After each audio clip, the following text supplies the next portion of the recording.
अस्सलाम वालेकुम dear traders, कैसे हैं आप सब। आप देख रहे हैं पावर ऑफ लेवल्स और मेरा नाम है मोहम्मद हसनैन अकरम। तो इस वीक जो लास्ट वीक गुजरा है मार्केट उसमें बुलिश ही रही है, क्योंकि डेली के टाइम फ्रेम में मार्केट का ट्रेंड भी बाय का था और ज़्यादातर मार्केट जो इस वीक रही है वो बाय में ही रही है। तो देखते हैं कि डेली में मार्केट का स्ट्रक्चर क्या है, क्योंकि हम मार्केट को देखने के लिए स्ट्रक्चर का इस्तेमाल करते हैं और स्ट्रक्चर के ज़रिए फाइंड करते हैं कि ट्रेंड कौन सा है और मार्केट के लेवल्स कौन कौन से होंगे जो जिन पे हम ट्रेड कर सकें। इस वीडियो में आपको वीकली बेसिस पे लेवल मिल जाएंगे और डेली बेसिस पे भी लेवल मिल जाएंगे जो इंट्राडे के लिए आप यूज़ कर सकते हैं। आपको इस वीडियो में इन चीज़ों की मालूमात मिल सकती है, तो आप पूरी वीडियो देखिएगा ताकि आपको अच्छी तरह से समझ आए और आप उन लेवल पे खुद ट्रेड करना सीख सकें।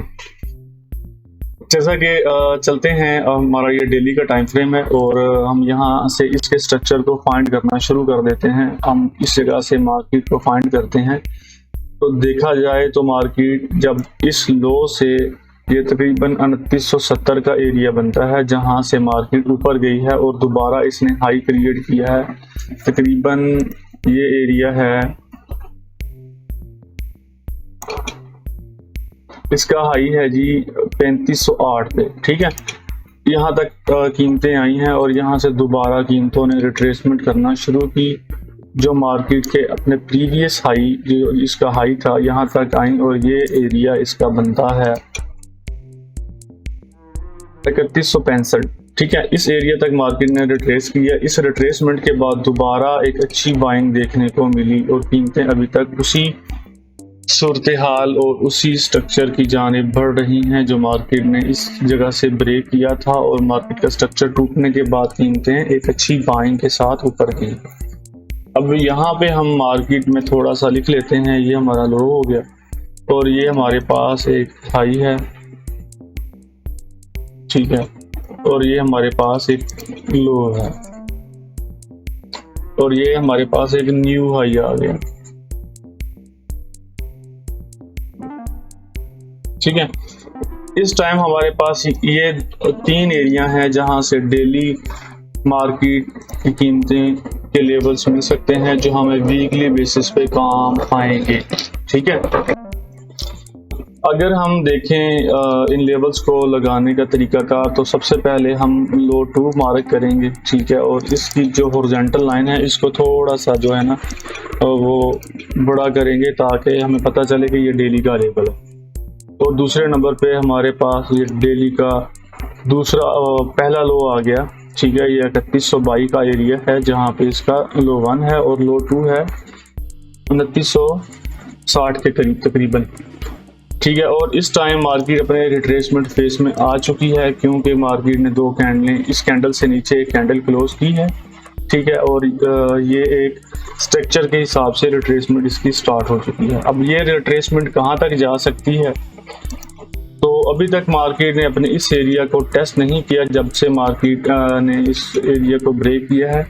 ठीक है, ये एरिया बनता है 3507 का एरिया और नेक्स्ट इसका जो अगर हम इसके अपने इस हाई की एसएल की बात करें या हम अपने इस तरह कर लें कि यहाँ पे बहुत ज़्यादा बाइंग मिल सकती है, वो तकरीबन हमारे पास 3330 का एरिया बनता है जहाँ से कीमतें ज़्यादा ऊपर जाने के चांस हैं। ठीक है, अब हमारे पास ये लेवल्स आ गए, अब हम इनको ड्रा करेंगे। ठीक है, ये हमारे पास एक डेली का एक अच्छा लेवल है। अगर मार्केट यहाँ पे आती है तो यहाँ से स्टॉप भी छोटा रह जाएगा और कीमतों को अच्छी जगह से बाय किया जा सकता है। ठीक है, तो हमारे पास इस टाइम ये एरिया है जहाँ से कीमतें एक अच्छी मूव दे सकती हैं। अगर तो कीमत अपने न्यू हाई को ब्रेक करने में नाकाम रहती हैं और यहाँ से तकरीबन फिर ये नीचे आ सकती हैं अपने इस एरिया तक। ठीक है, क्योंकि इस एरिया जो इसने मिस किया है अपने इस एरिया को टेस्ट करेगी और अगर इस जगह से कैंडल क्लोज नीचे हो जाती है तो फिर ये अपने इस एरिया तक आ जाएगी और यहाँ से फिर अच्छा बाय का सेटअप हमें मिल जाएगा। ठीक है, तो फिर कीमतें इस तरह ऊपर चली जाएंगी डेली के टाइम फ्रेम में। ठीक है, अब मैं यहाँ पे लिख देता हूँ जो डेली के बाय एरिया है उनको।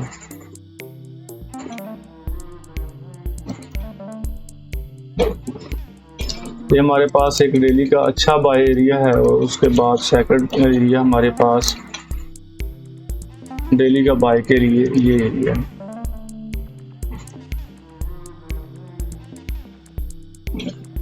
ये हमारे पास ही सॉरी ये बड़ा लिखा गया, छोटा लिखता हूँ यहाँ पे।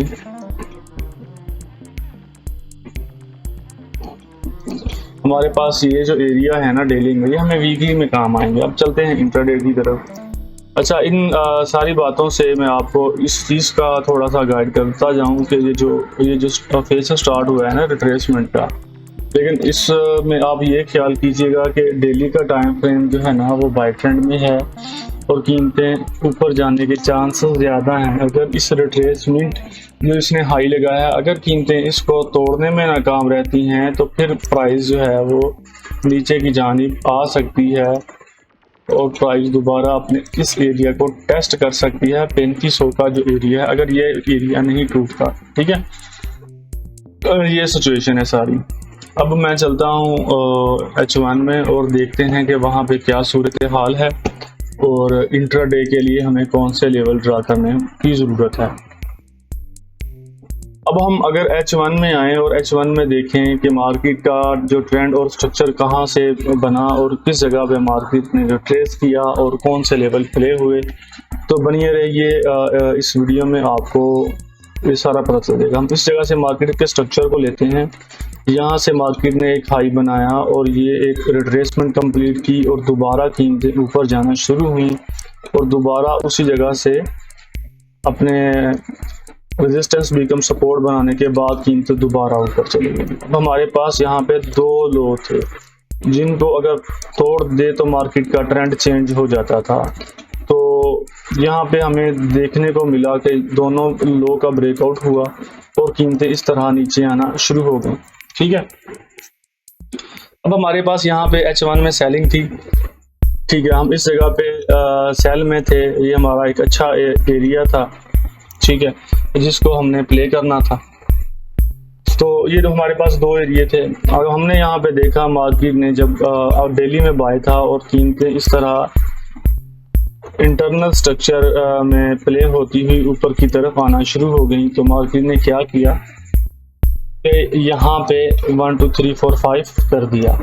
ये अब हमारे पास एक लो हमारे पास ये आ गया और दूसरे नंबर पे मार्केट को अगर देखा जाए तो मार्केट ने इस तरह से रिट्रेस किया है और हमारे पास लो 1 इसका ये है। यहाँ पे हम छोटी लाइनें लगाएंगे और देखेंगे कि मार्केट किस तरह बिहेव किया है। मार्केट ने यहाँ पे इनको हम छोटी करेंगे और इनका कलर भी चेंज कर देंगे, ठीक है,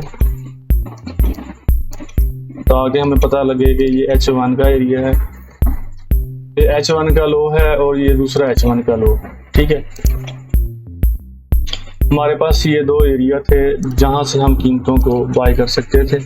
H1 बाय एरिया,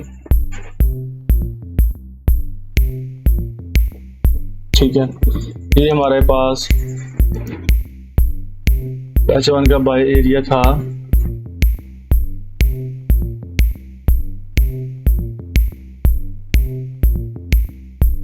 ठीक है, ये हमारे पास दो एरिया ऐसे थे जहां से हम कीमतों को खरीद सकते थे, ठीक है। तो जब मार्केट ने यहाँ पे अपना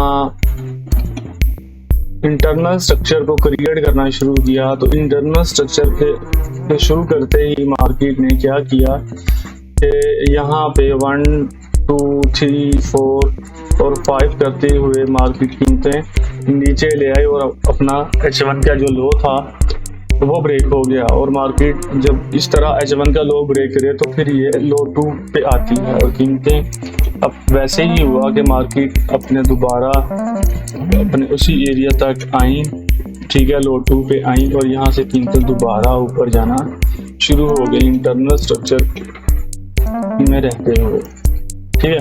अब ये सूरत हाल मार्केट में चल रही है कि मार्केट ने अपने इस एरिया को ब्रेक किया और साथ ही अपने इंटरनल स्ट्रक्चर को भी क्रिएट किया, ठीक है। अब इस जगह से हमें ये जो एरिया ये वाला बनता है, अब हमें H1 की बाइंग